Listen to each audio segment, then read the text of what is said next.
이름은 성건호이고요. 동기는 올라 동기.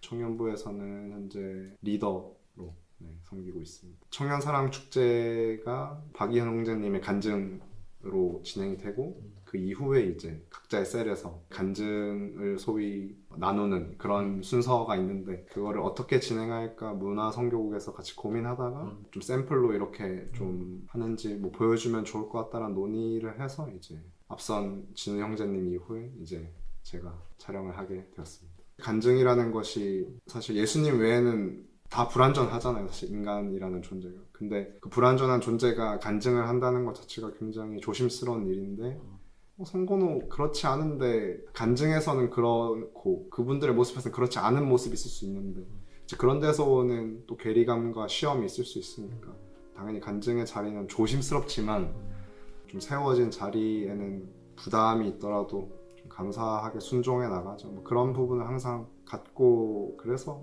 저는 부모님과 저 외동아들이고 혼자 있는 시간이 굉장히 많았어요. 집에 혼자 있는 시간이 좀 싫어서 저는 좀 밖에서 기다렸어요. 그래서 밖에서 친구들이랑 놀다가 친구들은 너 누구야 밥 먹으러 와 이렇게 하잖아요. 그러면 이제 각자 집으로 가고 저는 이제 혼자서 아파트 단지에 벤치나 이런 데 앉아서 부모님을 기다리면서 있었던 시간이 굉장히 많았던 아이였는데 생각이 되게 많았어요. 저 스스로에 대한 고민 또 세상에 대한 고민을 좀 했었거든요. 궁금함, 회의감 그럼 나는 왜 이곳에 나왔지? 그러니까 그 당시에 존재라는 단어를 쓰진 않았겠지만 왜 내가 여기에 지금 있을까?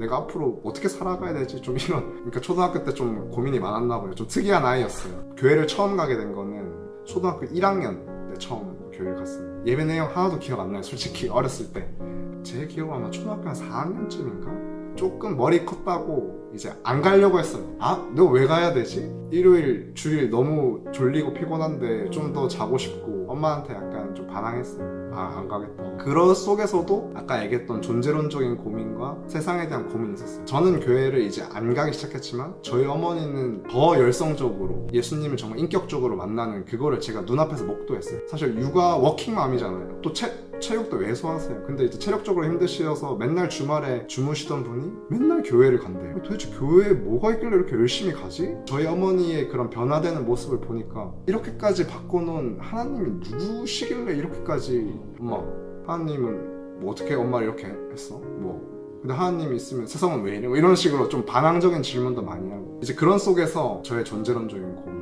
세상은 왜 이렇지? 이러다가 그런 과목을 배웠어요. 역사, 사회, 도덕 이런 과목. 제가 역사 전공자이기도 하고 너무 재밌는 거예요. 왜냐면은 저는 세상에 대한 회의감과 함께 이상세계를 좀 꿈꾸고 있었거든요. 공자의 뭐 대동사회, 플라톤의 이데아, 뭐 마르크스의 공산주의 이런 거 막 배우잖아요.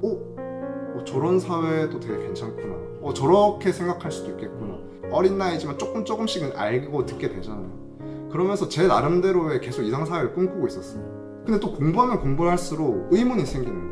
왜 사회는 더 나아지는 것 같지 않지? 왜냐면 그렇게 많은 사람들이 열심을 다하고 피까지 흘려가면서 했는데 근데 이제 어머니가 그때 돼서 얘기하신 거냐면 성경을 한번 읽어봐라 하셨어요. 제가 성경을 읽으면서 깜짝 놀랐어요. 제가 놓치고 있던 전제가 하나 있었어요. 근데 저는 인간이 죄인이라는 생각을 단 한 번도 해본 적이 없어요. 성경을 제대로 읽어보지 않았고 예배도 제대로 드리지 않았어요. 근데 저의 모든 고민들이 결국에는 하나의 전제를 빼놓고 있었더라고요. 아, 인간은 죄인이구나. 그러니까 더 나은 사회를 만들려고 고군분투하고 실제로 적용해봐도 결국에는 인간의 죄성 때문에 그 이상사회가 실현되지 않는 거예요. 정말 오랜 시간 동안 고민했던 내가 꿈꿔왔던 이상사회가 하나님 나라였구나를 제가 성경을 일독하면서 느끼게 됐어요.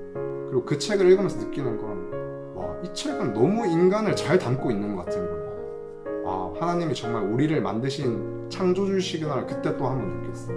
이렇게 인간에 대해서 잘 알고 있으신 분은 창조주밖에 없다. 그러면서 제가 드디어 10대 중후반에 예배를 자발적으로 어머니와 함께 나갔어요. 제가 첫 예배를 드리고 울었어요. 수많은 고민들과 회의감과 사실 저는 친구도 많지 않았거든요. 혼자서 막 그냥 이런 생각들 하니까 누가 친구들 좋아하겠어. 딱 예배를 처음 드렸는데 너무 평안한 거예요. 내가 왜 살아야 되지? 내가 왜 존재해야 되지? 이런 것들이 다 깨지고 그냥 저는 혼자 떨어진 특이한 생명체인 줄 알았는데 이 예배를 드리고 교회 공동체에 속하는 과정에서 제가 찾던 본향이 이곳이고 제가 꿈꿔온 나라가 한 나라구나 이렇게 고백이 되더라고요. 나는 전설이다라는 영화가 있어요. 윌 스미스가 뉴욕에서 혼자 생존자로 남아서 혼자 지내고 혼자만 살아있고 생존자고 라디오랑 대화하고 막 혼잣말하고 이러잖아요. 그렇게 혼자 지내다가 어떤 우연한 계기로 인간을 만나게 되잖아요. 그로부터 들은 사실이 야, 너 혼자 아닌데? 저기에 생존자 집단이 엄청 있어. 글로 가자. 이 얘기잖아요. 그 비유가 제 인생이랑 되게 와닿는 게 뭔가 큰 즐거움이 없었어요. 인생에 좀 나는 학생이니까 공부나 하는데 나 뭐 하려고 공부하는 거지? 내가 그냥 태어났으니까 살아가는 약간 그런 느낌이었는데 혼자 떨어진 섬과 같은 좀 그런 느낌이었는데 이 교회라는 공동체에 가보니 그냥 소위 얘기해서 제 종족을 만난 것 같았어요.